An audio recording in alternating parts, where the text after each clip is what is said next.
တကယ်လို့လူတစ်ယောက်ကိုတင်ချစ်ရဆုံးချိန်မှာဆုံးရှုံးလိုက်ရပ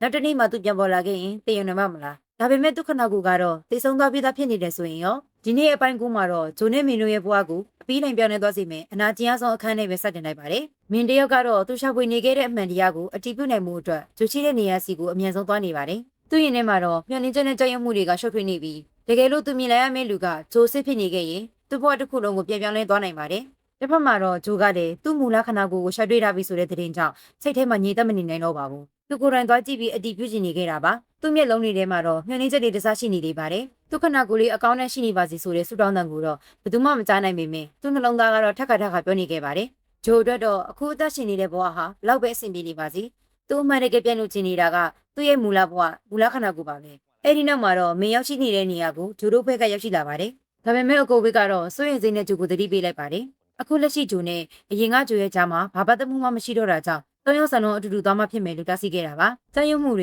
ဝမ်းနည်းမှုတွေခံစားနေရတဲ့ဂျိုကိုတော့စွန်ကဘီနာကနေနှစ်သိပ်ပေးနေခဲ့ပါတယ်။ရင်ခွဲရုံတွေကရုပ်လောင်းရှိမှတော့မင်းတယောက်နှလုံးမရှက်ပဲရဲနေခဲ့ပါတယ်။တေဆုံးသွားပြီဆိုတာကိုမယုံနိုင်သေးတဲ့မျိုးလုံးတွေထဲမှာဝမ်းနည်းမှုညှို့လင့်ချက်နဲ့မစိုးနိုင်တော့တဲ့နောင်နာတွေကအထင်သာပေါ်နေပြီးအကိုဂျိုရဲ့စစ်စစ်ချက်ရလက်ကူသာထိတ်လန့်စွာစောင့်ဆိုင်နေခဲ့ရပါ။ဒါနဲ့မကသေးပါဘူး။မင်းဟာဆရာကြီးစီကိုဖုန်းဆက်လိုက်ပြီးဘာလို့အကိုဂျိုကအသက်ရှိသေးတယ်လို့ကျွန်တော်ကိုလည်းပြောခဲ့တာလဲဆိုပြီးဝမ်းနည်းမှုတွေနဲ့မေကုန်းထုတ်ခဲ့ပါတယ်။အခုလိုအကိုဂျိုရဲ့ရုပ်အလောင်းကိုပြန်တွေ့လိုက်ရချိန်မှာတော့မင်းဟာဆရာကြီးပေါ်မှာလည်းယုံကြည်မှုတွေလုံးဝပျက်စီးသွားခဲ့ပါတယ်။အခြားတစ်ဖက်မှာတော့ဂျိုကအကိုဝဲကိုမေကုန်းတစ်ခုမေးလိုက်ပါတယ်။ဘာလို့သူ့ဝင်ကိုမီစီကိုပေးလိုက်တာလဲ။အကိုဝဲကလည်းမှန်တရားကိုရှင်းပြခဲ့ပါတယ်။ဂျိုမရှိတော့တဲ့နောက်ဆွေမျိုးတွေကပိုင်ဆိုင်မှုတွေကိုလောဘတကြီးလိုချင်နေချိန်မှာမင်းဟာဂျိုရဲ့အိမ်နဲ့ပိုင်ဆိုင်မှုအလုံးကိုစနစ်တကျကောက်ဝဲဆက်ချောက်ပေးခဲ့တာပဲဖြစ်ပါတယ်။မင်းကဘာလို့ဒီလိုတွေလုပ်ပေးခဲ့တာလဲဆိုတဲ့ဂျိုရဲ့မေကုန်းအတိုင်းအကိုဝဲကတော့ဂျိုမရှိတော့တဲ့နောက်ပိုင်းမင်းရဲ့ကျိုးပေးသွားတဲ့ခန်းစားချက်တွေနဲ့ဂျိုပေါ်ထားတဲ့အရှိစွတ်တွေကိုထုတ်ပြောဖို့ကြိုးစားခဲ့ပါတယ်။ဒါပေမဲ့စကားမဆုံးခင်မှာပဲစွန်းကစကားဖြစ်ပြောလိုက်ပြီးမင်းကတူလို့ခဲ့တဲ့အမှားတွေတက်နောက်နိုင်ရနေတာပါလို့ပြောလိုက်ပါတယ်။စွန်းရဲ့စကားလုံးတွေထဲမှာတော့မင်းနဲ့ဂျိုချာနီးစသွားမှကိုကြောက်ရွံ့နေတဲ့အတတွေဖြစ်နေခဲ့တာပါ။ရုံလောင်းထားတဲ့အခန်းထဲမှာတော့အတွင်းမှုချင်းကနာကျင်နေတဲ့မင်းကိုအဆအဆဖို့နဲ့စစ်စစ်ချက်ဖတ်ပြရမလားလို့စိုးရိမ်စွာမင်းနေခဲ့ပါတယ်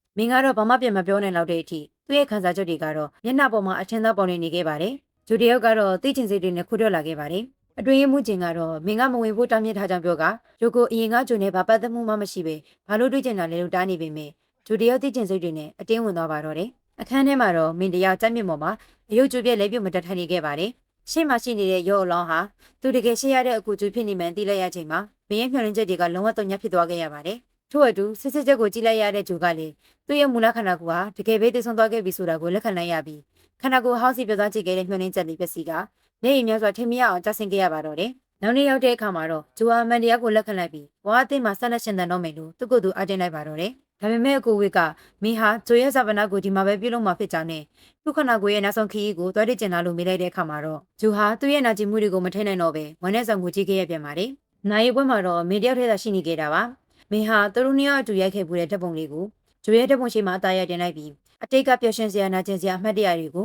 ုပြန်လည်တွေ့လို့နေခဲ့ပါတယ်။ထို့နောက်အကိုဝတ်စွန်းတဲ့အတူဂျိုတို့ရောက်ရှိလာချိန်မှာတော့သူခနာကူစီပြန်သွားခြင်းနဲ့ဂျိုရဲ့အိမ်မက်လေးဟာအပီးတာရှုံညင်းသွားခဲ့ရပြီဖြစ်လို့ဂျိုတယောက်မင်းကိုမျက်ရည်စက်တွေကြားကနေကြည့်ရှုကလက်ထပ်သွားခဲ့ပါတယ်။မိသကြိုပြီးနောက်ကောင်းကင်ဘုံကိုလွတ်မြောက်သွားတဲ့မိကူငွေတွေကိုကြည့်ရင်မင်းဟာသူရှိရတဲ့အကိုဂျိုတည်ဆုံသွားခဲ့ပြီဆိုတဲ့အမှန်တရားကြောင့်ထိချုံမြအောင်ငူကြည့်ပါတော့တယ်။ဒီမြင်ကွင်းကိုကြည့်နေတဲ့ဂျိုဟာလည်းစိတ်ကိုမထိနိုင်တော့ပဲမင်းစီကိုပြေးသွားကဘာလို့ခုမှငိုနေတာလဲဘာလို့ခုမှငိုပြနေတာလဲဆိုပြီးဒေါသတွေနဲ့ဝမ်းနည်းမှုတွေပောက်ကွဲကရန်တွေးကိုကြည့်ပါတော့တယ်။အကိုဝင်းနဲ့စွန်းတို့ကဂျိုကိုအတင်းဆွဲခေါ်သွားချိန်မှာတော့မင်းရဲ့ကောင်းထဲမှာချွတ်ထွေးမှုတွေမိကုံးမောင်းများစွာနဲ့အတူကြေကွဲစားကြရင်ခဲ့ရပါတယ်။နောက်ပိုင်းမှာတော့ဂျိုကမင်းကိုဘယ်တော့မှခွင့်မလွှတ်နိုင်တော့ဘူးလို့ပြောနေချိန်မှာပဲမင်းဟာသူ့ရဲ့နာကျင်မှုတွေကိုဖုံးကွယ်လိုက်ပြီးအခုကစပြီးအကိုဂျိုရဲ့အယိုးပြကစလို့ပိုင်ဆိုင်မှုအလုံးဟာသူ့အပိုင်ပဲလို့ပြောကအကုန်လုံးကိုမိရှုပြစ်မိဖြစ်ကြောင်းနဲ့အဲ့ဒါမှဘာအမှတ်တရမှမကျန်တော့မှလို့ရက်စက်တဲ့စကားလုံးတွေပြောထွက်လာပါတယ်။လူကမင်းမဘာလုပ်ပိုင်ခွင့်ရှိလို့လဲလို့ဒေါသတွေကြီးမိလိုက်တဲ့အခါမင်းကတော့အကိုဂျိုကသူ့ပိုင်ဖြစ်တာကြောင့်လို့အေးဆက်စော်ဖြစ်ကြရင်ထွက်သွားခဲ့ပါတယ်။ဒါပေမဲ့မင်းရဲ့ဒီလိုရက်စက်တဲ့ပြုတ်မှုပုံတွေရဲ့နောက်ွယ်မှာတော့ကြီးမားရဲ့လှုပ်ဝက်ချက်ကြီးကိုကိုယ်ဝဲထားတာပဲဖြစ်ပါတယ်။ထို့နောက်ဂျိုဟာသူ့ရဲ့မိသားစုတပ်ပုံလေးကိုပြန်ယူဖို့အတွက်အရင်အိမ်ဟောင်းလေးတွေကိုခိုးရောက်ခဲ့ပါတယ်။စွန်ကားပြင်မှာစောင့်ကြည့်ပေးတဲ့ချိန်မှာဂျိုဟာမင်းပေးခဲ့ဖို့တဲ့ဇုံနဲ့ခွက်လေးကိုကန်ကြည့်ရင်အတိတ်ကိုပြန်လွှဲမောနေခဲ့ပါတယ်။ဒီအချိန်မှာပဲအထက်မှာပုံနေတဲ့မင်းကတော့အကိုဂျိုအိမ်ပြန်လာပြီလားဆိုတဲ့စကားတစ်ခုကိုပြောလိုက်ပါတယ်။ဂျိုကတော့ထုံးစံအတိုင်းညှင်းဆိုနေခဲ့ပေမဲ့မင်းကတော့ဇာဗနာပွဲမှာကလေးကအကိုဂျိုမန်းတိကျသွားခဲ့တာလို့ပြောလာပြီးဘာလို့အကိုဂျိုပြန်လာတာကိုကျွန်တော်ကမပြောခဲ့တာလဲလို့မင်းကမေးလိုက်တဲ့အခါဂျိုကသူပြန်လာတာသိရင်မင်းကတုံရဲ့အစားထိုးအဖြစ်သူ့ကိုတစ်သက်လုံးဆက်သုံးမှမလားလို့နာကျင်စွာမိကုန်းထုတ်ခဲ့ပါတယ်။မင်းဟာဂျိုကိုတင်းကျပ်စွာဖတ်ထားရင်အကိုဂျိုကျွန်တော်တောင်းပန်ပါတယ် လွန်ခဲ့တဲ့3နှစ်လုံးကျွန်တော်အကူကိုပဲလွှမ်းနေခဲ့တာပါကျွန်တော်တကယ်ရှိခဲ့တာတဲ့အကူပါပဲကျွန်တော်ကိုအခွင့်အရေးတစ်ချိန်ပဲထပ်ပြီးပါအစားကနေပြန်ဆိုင်ရအောင်ပါလို့တောင်းပန်နေခဲ့ပါတယ်ဒီအချိန်မှာပဲဆွမ်းရောက်ရှိလာပြီးမိကိုထိုးနှက်ကဂျိုကိုဆွဲခေါ်သွားခဲ့ပါတယ်မင်းရဲ့စကားကြောင့်ဂျိုရဲ့စိတ်ထဲရင်းရဲသွားမှကိုကြောက်ရွံ့နေတဲ့ဆွမ်းဟာမင်းကအပြစ်ရှိစိတ်ကြောင့်ဒီလိုလုပ်နေတာပါ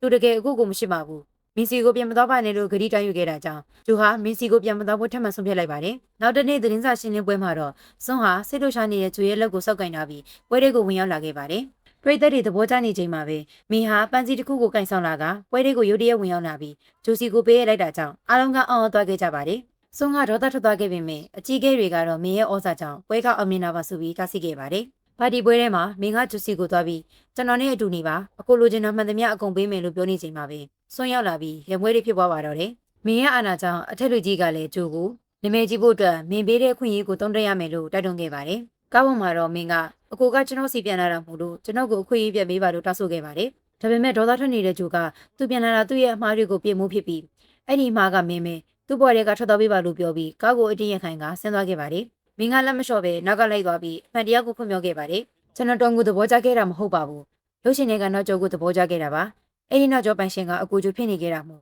ကျွန်တော်ဆက်တရှိခဲ့ရတာကအကူကျိုပါပဲလို့ပြောခဲ့ပါတယ်ဂျိုကတော့အားလုံးနောက်ကျသွားခဲ့ပြီးသူ့ရှိတွေကအရင်ကဂျိုနဲ့အတူသိဆုံးသွားခဲ့ပြီလို့ပြောရင်သူ့ကိုလက်လွတ်ပြီးတောက်ဆိုခဲ့ပါတယ်မင်းဟာဂျိုကိုဖက်ထားတဲ့လက်တွေကိုလွှတ်လိုက်ရပေမဲ့ထက်ခေါ်သားတဲ့ဂျိုကိုနောက်ကနေပြန်နေပြေးဖက်လိုက်ရင်ကျွန်တော်တို့စာချုပ်ကကြံသေးတယ်အကူကျွန်တော်ကိုမုန်းနေမှန်းသိပေမဲ့ဒီကြံနေတဲ့အချိန်တော်တွင်းမှာအကူကျွန်တော်ကိုပြန်ရှင်းလာအောင်လုပ်ပြမယ်လို့ပြောလိုက်ရင်းနဲ့ပဲအပိုင်းကိုဟာပြီးဆုံးသွားခဲ့ပါတော့တယ်နောက်လာမယ့်အပိုင်းတွေမှာတော့ဂျိုတယောက်မင်းကိုပြန်ရှင်းနိုင်မှာအောင်မလားမင်းကရောက်ဘလို့နီးလက်တွေနဲ့ဂျိုရဲ့ရှစ်ကိုပြန်လဲရယူမလဲဆိုတာကတော့တကယ်ကိုစိတ်ဝင်စားစရာပါပဲကြည့်ရှုပေးတဲ့ပရိသတ်တယောက်စီတိုင်းကိုကျေးဇူးထူးပဲတင်ရှိပါတယ်ရှင်